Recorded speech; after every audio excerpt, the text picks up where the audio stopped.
Hey everybody, BrickLover18 here today with another episode of Ask Brick.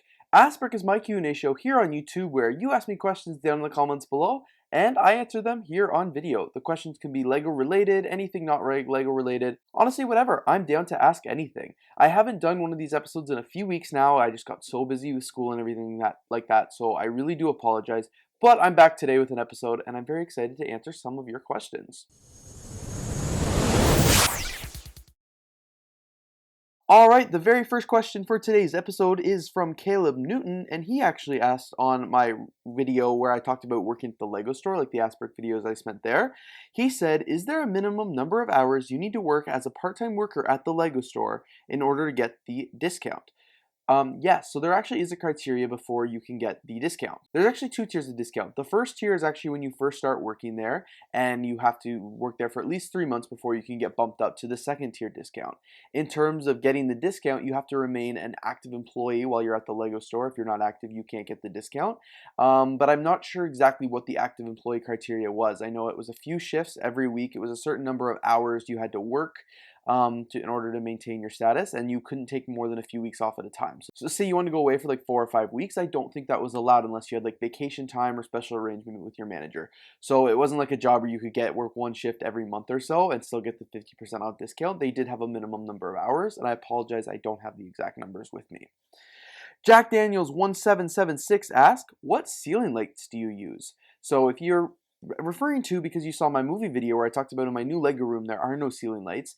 The lights I actually use, you can't see them here in this video, but they're actually just from Amazon. They're they're plug-in lights, LED light strips that I just use double-sided tape to hang up, and that's the lights I use kind of here in my Lego room. I've also got the studio lights, which aren't that exciting, and they are from Newer, which is the photography company that you find on Amazon a lot. I'll definitely show a clip of the lights here, but there's nothing too crazy about them. I just typed in LED lights on Amazon, and I found these ones.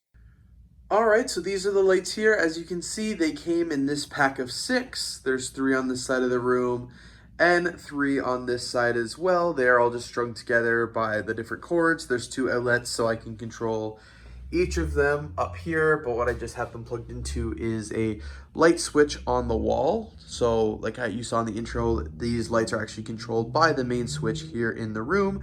They're all connected. I could easily get more packs if I wanted to like loop them together, and they're modular, so I could, sorry, the air just kicked on. They're modular, so I could just do one or, you know, as many as I can fit, and they're all just held on by double-sided Gorilla Glue.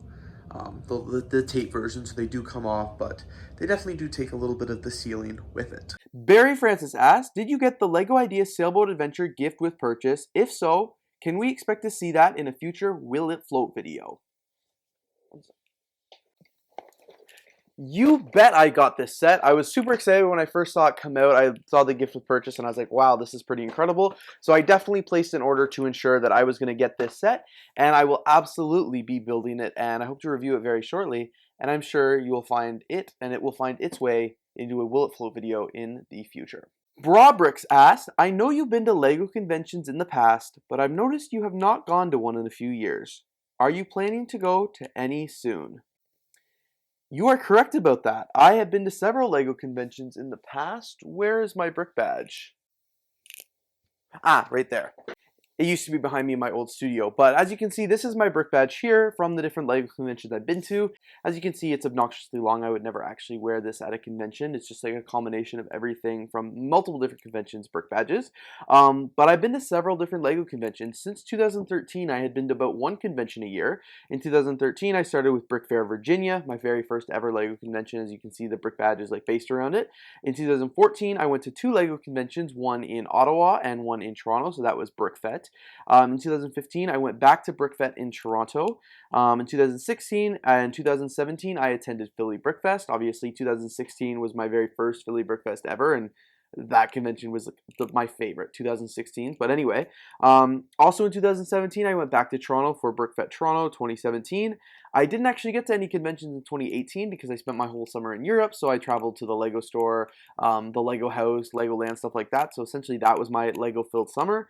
And then in 2019, I attended my last Lego convention, which was Bricks in the Six 2019. you all know what happened to the world in 2020. I had definitely not, I guess I hadn't booked any tickets to a LEGO convention, but I had planned to go to BrickFest. No, not sorry, not BrickFest. I had planned to go to Bricks in the Six 2020, and then the world shut down, and then LEGO conventions were canceled for a year. So yeah, no, I haven't been to any conventions in a really long time. I have no plans to go in any future, no tickets purchased or anything like that. I'd love to go to Philly Brickfest again because I think that is like the premier LEGO convention, especially for like LEGO YouTubers and the community I'm part of on YouTube. I would love to go again. I can't go to the next one because unfortunately there's no travel between the US and Canada right now because of the COVID measures.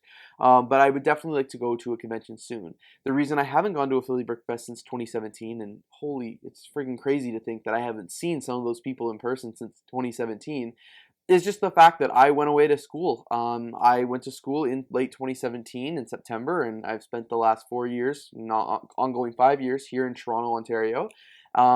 Until 2019, I was away from my Lego collection for that whole time, and then now in 2019 was when I went to Bricks in the Six. I didn't even do a display or anything like that because it's just chaotic, and I couldn't take that time off school. Like Philly Brick Fest was always in April, which is when final exams at university are.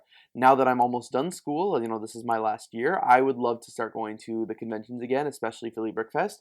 As of right now, as I said, no plans to go, but I would love to go to some very, very soon. Once the borders start opening up, I would love to make that a possibility. Dylan said, Ask Brick, I know you have mentioned in the past that you go to university and do the channel, but you also have a 9 to 5. Do you do this all while at university? Yes, I still do all that. I actually just finished my 9 to 5, which I'm really excited about. I am now just doing school, doing the Students Union, and my YouTube channel full time. I'm doing those three. That's why you'll notice sometimes, like especially this summer, my YouTube channel was lacking. My 9 to 5 kept me very, very busy, and then after 5, I was busy with other commitments and things like that. And unfortunately, the YouTube channel definitely took a little bit of a back burner, way more of a back burner than I wanted it to. But I'm really excited now to be back in school. I'm only in 12 hours of classes a week, which is pretty lax. And then my other commitments are, 15 to 20 hours. So I'm definitely advocating to spend way more time here on my YouTube channel because that is something I'm so passionate about and I really want to grow it this year because I've been slacking this last year especially. But yeah, essentially I do all that as well. It's definitely hard to do all that and manage my time, and that's why you see that the YouTube channel is the one that slacks because it's the one that least impacts my personal life, I would say. Like if I stop doing school, I'm not going to get my degree. If I stop doing work, I would stop getting money. So basically that's kind of priorities there, but I'm really excited to be back here doing YouTube a little bit more now that school is starting back up. And yeah, my other 9 to 5, like I said, I don't work there anymore. Luckily, it was just a 4-month contract. It ended last week. So I'm super excited to be done and super excited to be back here. But I'm not going to tell you what the 9 to 5 job was, but yeah, that's essentially it. Stop Motion Harris Film ask Brick, if you could own Lego, what would you change about it? This is a really, really loaded question. Honestly, Stop Motion Harris, if I owned Lego, I think one, I would have the sickest Lego room in the world. Lego HQ would just be a massive, massive Lego empire. The vault would be in my basement, not where it is now. I think it's at the Lego house, wherever. I don't know. The vault would definitely be in my basement, and I think that would be incredible.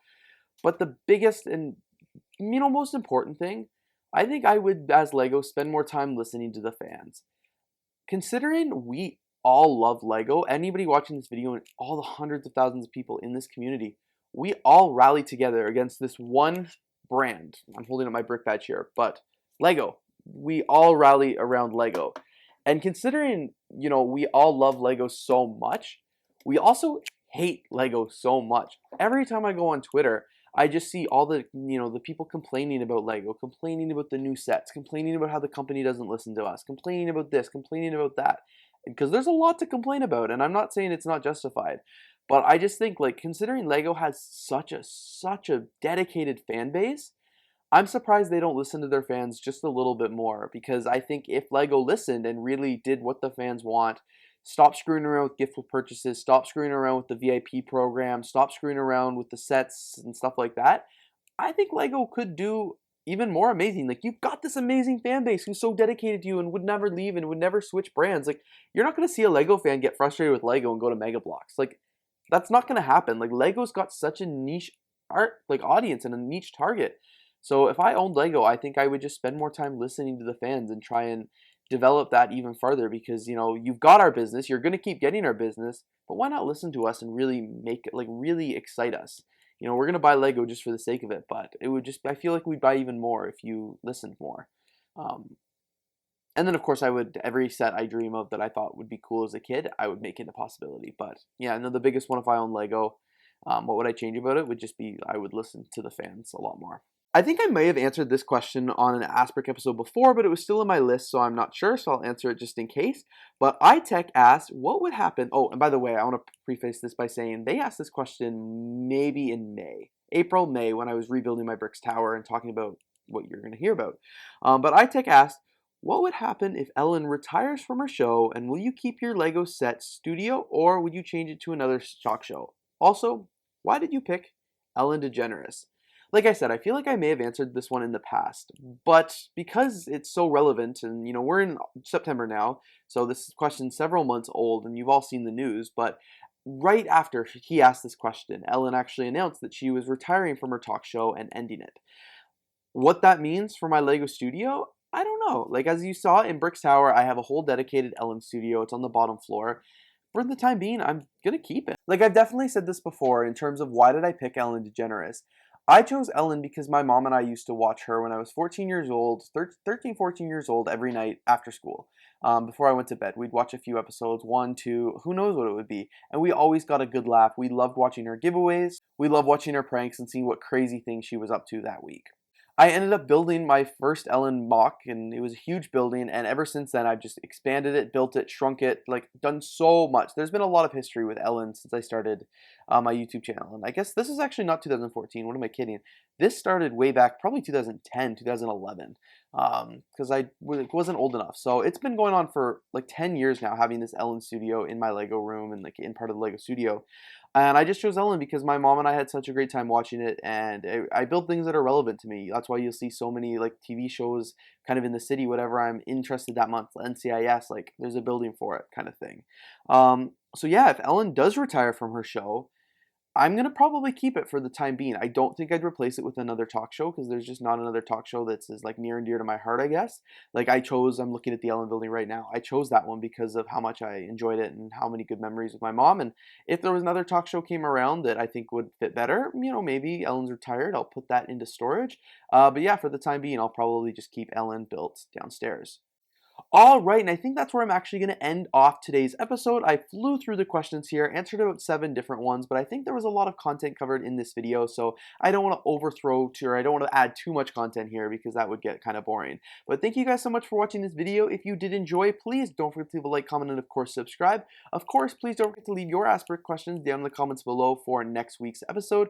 Really excited to get answering some of those questions, and again, like I said, really excited to be taking YouTube to the next level, and really excited to be doing more, and just trying to be the best YouTuber I can be. But anyway, thank you guys so much for watching this video. If you did enjoy, please don't forget to leave a like, comment, and of course subscribe, and I'll see you here in the next video.